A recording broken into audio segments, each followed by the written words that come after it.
Welcome to Often Pacing on Tab Radio Racing and Sport. Tim Walker will be joined by Matt Young and Oliver Cownie as they delve into the form for today's Pinjarra harness meeting, as well as an early look at tomorrow's meeting at Gloucester Park. We are Often Pacing. He's a sport waiting for Wave Rider to drop off, and back behind them Prince of Pleasure. Mighty Ronaldo has gone through in the centre. Around the turn they run. 28-1 the next quarter. On the inside, Catch a Wave. Minstrel the outside, but here is Mister Smartee now. He's out Hall Junior and he's rocking home. He's a sport out wider in the straight. Minstrel with Mister Smartee storming up on the outside. Then he's a sport, but Mister Smartee, he's got the Nullarbor and the Fremantle Cup double. He races away. And Mister Smartee in a brilliant win beat Minstrel and he's a sport. And they raced away from Catch a Wave. Back behind... Yeah, that there is the closing stages of the 2025 Retrovision Fremantle Cup. It was taken out by Mister Smartee. He does the double that Catch a Wave did 12 months earlier, taking out the Nullarbor and the Fremantle Cup a week later. A rich week for the Gary Hall Senior stable, and obviously Gary Hall Junior, a terrific drive there as well. That's going to be high on the agenda this morning as we get into a look back at Friday night at Gloucester Park and a look ahead towards the next couple of days here in the West with Pinjarra today and then into Gloucester Park again tomorrow night. Coming up this year, half hour, we've got Chris Lewis not too far away from joining us, but we're going to start it off with our experts to dive into Friday night and the Retrovision Fremantle Cup in particular. Matt Young's back on again. Hello to you, Matt. And everyone tuned in. Ollie, a very good morning to you. Hey, Tim. Hey, Matt. Yeah, great race on Friday. Really looking forward to dissecting it. All right, well, let's start off. Matt, I think you put it correct on the 7+ coverage. It was a welcome to WA from Gary Hall Jr. to Luke McCarthy, wasn't it, on the turn for home? Yeah, that was... It just shows you've got a world-class reinsman outside of Junior. And he wasn't able to hold him in. So that was the big thing. It was not about Junior being able to get off. It was whoever was on his outside, the ability of being able to hold him in. And he was just not stopping until he got into the clear. But he did everything legally, fairly, and it was a great drive. And you could just see, watching either the drone footage or the side-on footage, you could just see Junior trying to position himself up enough to be able to get wheel on wheel to be able to push into the clear and make sure that it was safer when a Wave Rider was out wide on the track. And then once it was apparent that was about to happen, he didn't ask questions, he didn't ask for permission, he just went. And that's the difference between winning and losing for Mister Smartee. And as I said on the 7+ app on Friday, it wasn't anything to do with the horse's ability. We saw that the week before. He proved how good he is. It came down to... This was all on Junior on Friday night, and Junior shone as bright as we know that he can be. He was terrific, Mister Smartee, and the drone footage was absolutely outstanding as well that you were able to analyse with Lockie Taylor on the 7+ coverage at the end of it all. Ollie, just your take on the winner firstly before we have a look at some of the beaten brigade. Yeah, it was an incredible drive, as Matt mentioned. Not many that can say they've outdriven Luke McCarthy in a big feature race, and certainly Gary Hall Jr. can say that. On Friday, he was brilliant again. He was brilliant last week. The Hall of Fame pair, they've come out on top again, and really it's fantastic to see not only both the Nullarbor come back to WA, but the Fremantle Cup now after Catch a Wave won that too last year. So it's fantastic having these races so close together, and the build-up into both of these races has been fantastic. And, yeah, very, very well-deserved win there, Mister Smartee. He was the best horse in the end, and I'm really looking forward to what he can do in the next few years. He's very young, so I think there'll be plenty of feature race wins ahead of him. So the same trifecta of the Nullarbor and the Fremantle Cup, just the positions of Minstrel and he's a sport flip. So, Matt, we'll start with you. The beaten brigade there, headlined by Minstrel, of course, the reigning WA Pacing Cup champion. He was so brave again, and he certainly is deserving of another feature race win, whether it's the Pacing Cup later on this year, whether there's perhaps some East Coast assignments, but he just continues to try his heart out, doesn't he? Yeah, absolutely. I thought Minstrel was very good in defeat. I thought he's a sport to caught that hip and shoulder like he did and then still finished the race off and was only beaten 4 metres, just shows that this horse is heading in the right direction. And I think with more racing in free-for-all grade, we're going to see a better version of Gee He's a Sport. Catch a Wave weakened on the way home. Mighty Ronaldo just didn't really get a huge amount of luck in that last circuit, but finished sort of back in the field. And then you have a look. I thought Otis actually hit the line really well, and I sort of make a case for this horse a lot lately, but he is in unbelievable form, Otis. So that was fantastic to see. But, yeah, we just saw probably the cream rise to the top in the Fremantle Cup, as we did the Nullarbor as well. But, nothing to my eye really caught from back in the field apart from Otis. What about you, Ollie? Yeah, it was similar thoughts to Matt there. Really, Gee He's a Sport was absolutely terrific there. And had Junior not got the run, there's every chance that Gee He's a Sport might have won that race. I thought Catch a Wave maybe a little bit disappointing, but over the long journey, probably not his go out in front, but certainly had to try their luck there and give him his chance. And in the end, he wasn't good enough. So maybe in the future, over the longer journey, they'll take a sit there. But I thought Wonderful to Fly was really good from back in the field. She was held up there and she hit the line really nicely late. And obviously, she can go back to racing the mares. So a few things to take out of that race. And, yeah, I think there's a really big future for Gee He's a Sport along with Mister Smartee there. All right, let's have a look at the balance of Friday night's program, Jensen. Get some horses to follow. So, Ollie, we'll start with you, and you're going to the top of the program to find one to follow. Yeah, I was really impressed by the winner in this race, Blazing Reactor, but it's not the horse I'm going to go with here. It's a Major Freeway. Generally a horse that does his best work when he's able to get up on speed there, and he wasn't able to do that from the wide gate on Friday. He got a long way back and he really flushed the line. He hit the line hard and he actually ran past Cold Hard Cash. He's a pretty fast horse in his own right, and they got home 27-7. So it was a bit of a dash on the way home, and I thought he was really good there, maybe against what his general pattern is. In race 3, which was the consolation of the Fremantle Cup, really nice touch, naming the horse the race, the Vale Greg Sugars Fremantle Cup.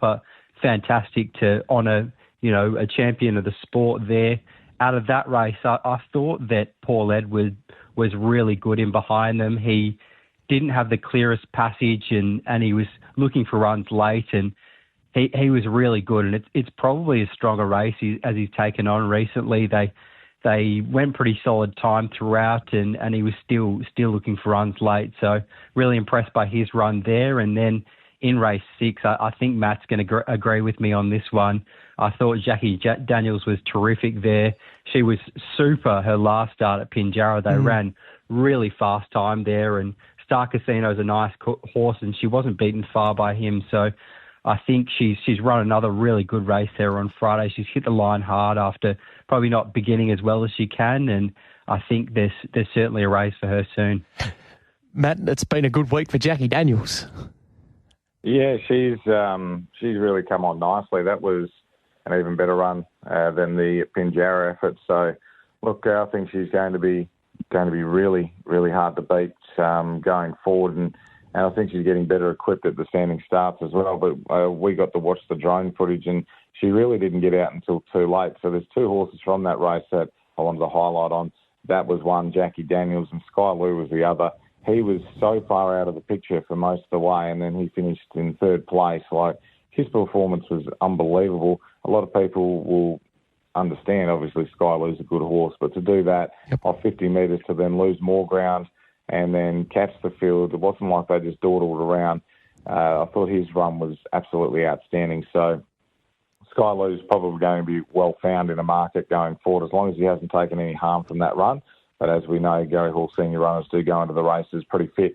So he might have been ready to rock and roll. And the other one that I'm throwing in for my horses to follow is Last Hard Copy. I thought was really good in the Caduceus, coming from back in the field. Closing sectionals were good, and loved his first up run. His second up run sort of backs up how good he is going, and I think there's going to be plenty of wins in store for him as a 3-year-old. All right, so there's some horses to follow out of Friday night. Last hard copy, Jackie Daniels, Skyloo for Matt Young, Major Freeway, Paul Edward and Jackie Daniels for Ollie as well. So let's turn our attention to today, and you're both starting off in race number 5. So, Ollie, we'll go to you first and foremost for your best at Pinjarra today. I really did think this race looked a good one for a horse that obviously doesn't win often and Fill the Jug. 1 from 45, but that one win did come when able to lead a while ago now. So I do think this looks a race that Fill the Jug can find itself on the front end here, and if she's able to get there the way she's been racing, I think she'll prove really hard to beat. She was working really hard last start. They went 28 first quarter over the mile there, and she battled on really well to just be beaten by Sundancer Rainbow, who's in terrific form at the moment. So certainly no knock being beaten by that horse. The stablemate, Caradona, I think will probably be happy to take a sit. So, yeah, I think she'll get every chance in this race, and hopefully she can record her second career win there.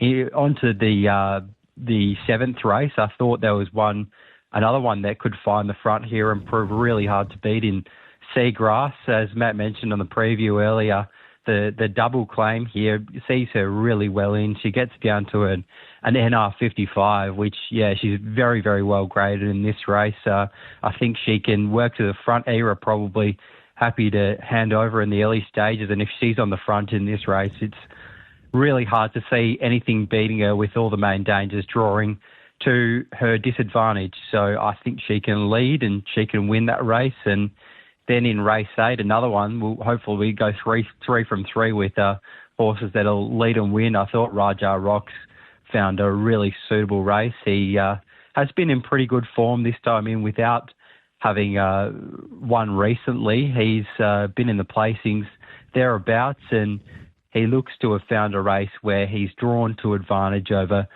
most of his key rivals here. And I think if he's able to lead, he should prove really, really hard to beat in this race.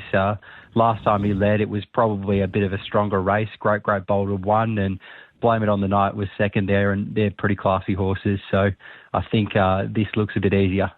All right, so it is race 5, number 4, Fill the Jug, race 7, number 5, Seagrass, which was Matt's best on the Sports Daily earlier on, and race 8, number 5, Raja Rocks. Matt, I note that you've got the exact same races on your talking points. Are you the exact same selections as Ollie?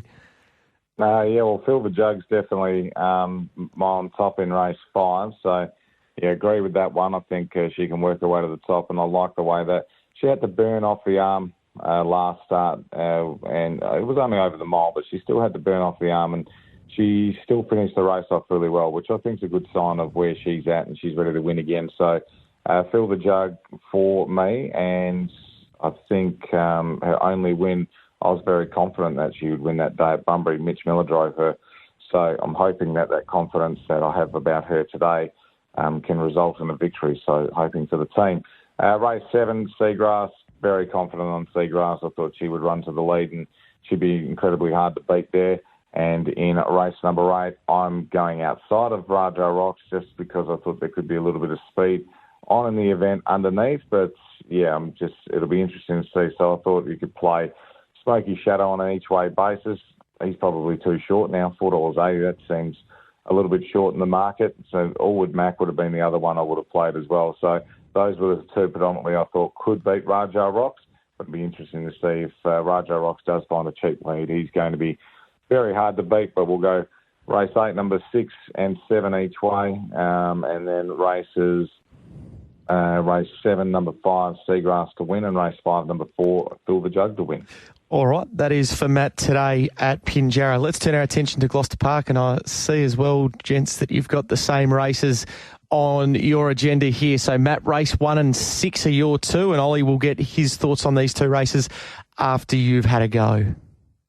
Yeah, I just liked race 1 in terms of the Matt Scott stable. I thought Wade, we know, is not very quick out. Sonic Sealster is, so I think Sonic Sealster will lead. Sonic Sealster was a good run last start for sitting in the breeze. It was only a lightning lap, but I thought the effort was full of merit. So I thought you could play both of those horses. Sonic Sealster potentially leads Wade. just needs a touch of luck. That's how his whole career's gone, but he'll go really well. He's racing in great form without any luck. So race 1, play 1 and 2, and in race number 6 on the program, I thought G. Smith. Sorry, Hayden. Hayden's got 11 of the 12 horses in the race, but I like the way G. Smith hit the line last start. He's probably more well-crafted at the standing starts. He was only narrowly beaten in the Northern Cup. I think this is a really good race for him. So race 6, number 2, G. Smith, and race 1, play the Matt Scott team, 1 and 2. All right. Ollie, over to you with your thoughts on those 2 races. Yeah, had exactly the same thoughts as Matt there. I was pretty confident that Sonic Sealster would find the front in that race, and I thought the way he went 2 starts ago, beaten by Rockin' the Trend, who's in this race again, I thought he'd probably get an easier lead here, and he'd be really, really hard to beat.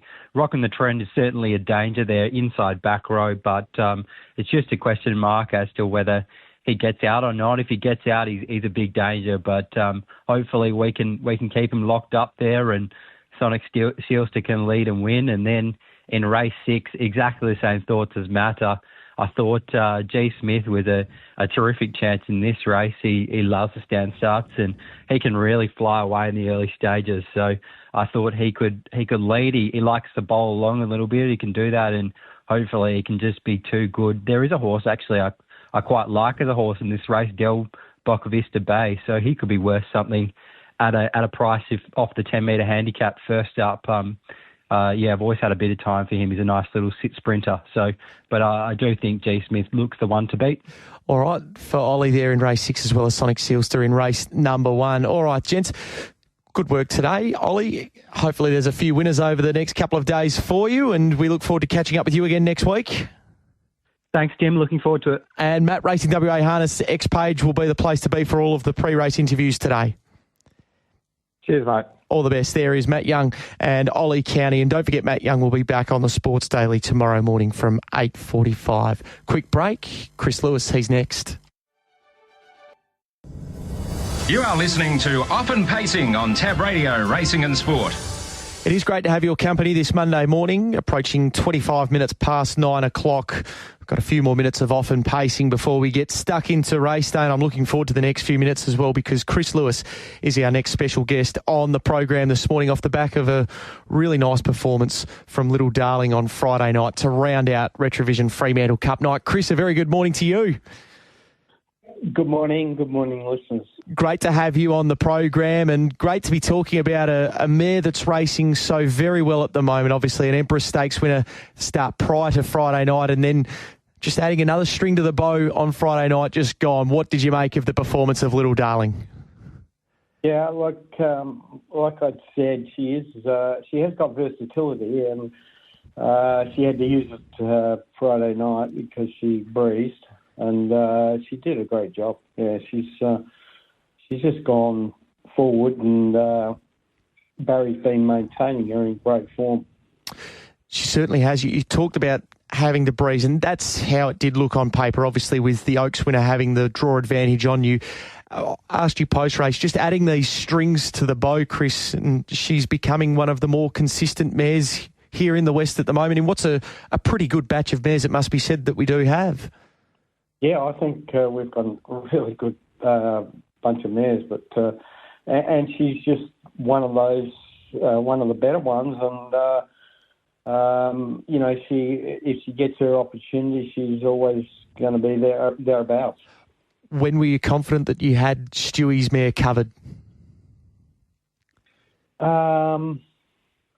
Look, I suppose I'd say. Around halfway out the back, I thought we were going pretty well, and I thought we could, be able to push past. Obviously, the back end of last campaign, Chris, she ended in tremendous form. She was able to take out a free-for-all and was thereabouts in the Mayor's Classic as well, and the key lead-up races to the Mayor's Classic. You mentioned about Barry just maintaining her in this form, and she's come back. It looks every bit as better this time in. She is 6. How much longer do you feel like she can keep going in this vein of form? Well, it's probably hard to say. I mean, there doesn't seem to be any real dip in her form. So I would think, the way Barry's kind of run her, he's run her a few weeks straight and then, a week off or whatever, and he seems to have a pretty well on target each time. All right, and we know there's some nice mares races still to come. Just on the rest of Friday night, so Ollie just made Major Freeway a follow earlier on, was able to get a win in the middle part of March, so about 6 weeks ago, but do you feel like he's knocking back on the door and ready to win again, Major Freeway?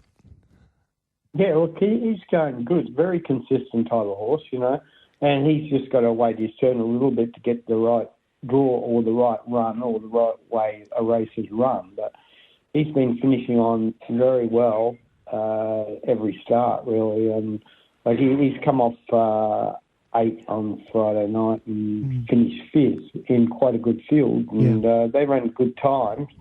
So he's made good ground. I was pretty happy with him. So, he's maintaining his form well and he'll bob up every so often. Yeah, once that draw comes, it certainly feels like in the right race he can strike Major Freeway. We spoke about the Retrovision Fremantle Cup. Chris, you're no stranger to these Fremantle Cup successes. What did you make of Friday night watching on and the performance of Mister Smartee? Oh, no, he's going great. And I think Gary is going even better. Yeah. He drove a perfect race and got off at the right time. Everything kind of worked out nicely. When Minstrel put the pressure on the leader, and that just gave him the opportunity to come off and ease the sport wider, which was a very good run too. I mean, the first 3 were really great runs, I thought. Yeah, absolutely. Just on that with Junior, so from barrier number 10, he had that decision to make straight away of whether he would sit there and wait for the luck and wait for the run to come. Is that how you would have approached it, knowing that you had a Nullarbor win under the belt the week before? Well, look, it was always going to be a gamble, but, I mean, Mr. Smartee, he hasn't had a lot of starts, and your racing against probably as good horses in the country as there is, really. Like Minstrel, when you look at how he did in New South Wales, he's right up there with them. So you kind of can't really do too much in a race or do extra and think you're going to beat them. All right. Chris Lewis is our special guest here this morning on Off and Pacing. We'll turn our attention to today, if we can, Chris, and you've got a couple of nice drives to work through here. The first of them, Be a Lawyer, is in the lightning lap once again as a horse that's knocking on the door. Is today the day for Be a Lawyer, or is it just going to be a case of maybe place claims at best? Well, I think he likes running the place, that horse.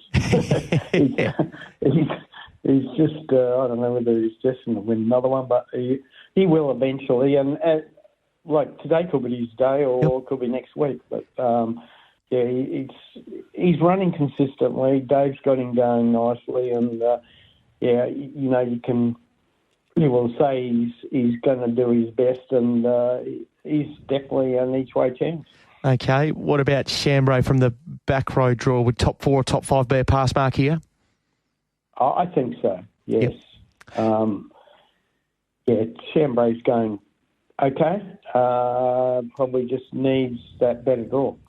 Luke Attack's another one that's working up towards hopefully a win in the not-too-distant future. Barrier number 1 today, you've got the draw advantage. How do you look to play it?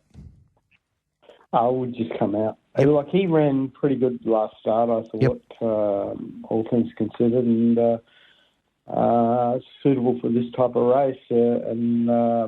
We just got to play it by ear and see what happens. We'll come out and see what unfolds.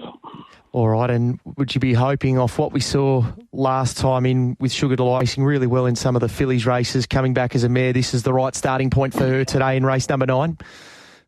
Yeah, well, she is first up, but I would think she'll be given a pretty good sight in this sort of race. It looks suitable for her. Yeah, is it one that you just work forward at the start, taking on board, though, what you said about her being first up? Well, yeah, I would just be considering what the horses correctly inside come out like as to what we do, but we won't have anything hard and fast, but, it's a possibility she could lead. Okay, and you've got a couple of drives tomorrow night, but we'll just touch on the one in the Diamond Classic. So we've got the 3-year-old Diamond Classic heats tomorrow night, and head office has drawn barrier number 1. Will it be all just about trying to qualify there from the good draw?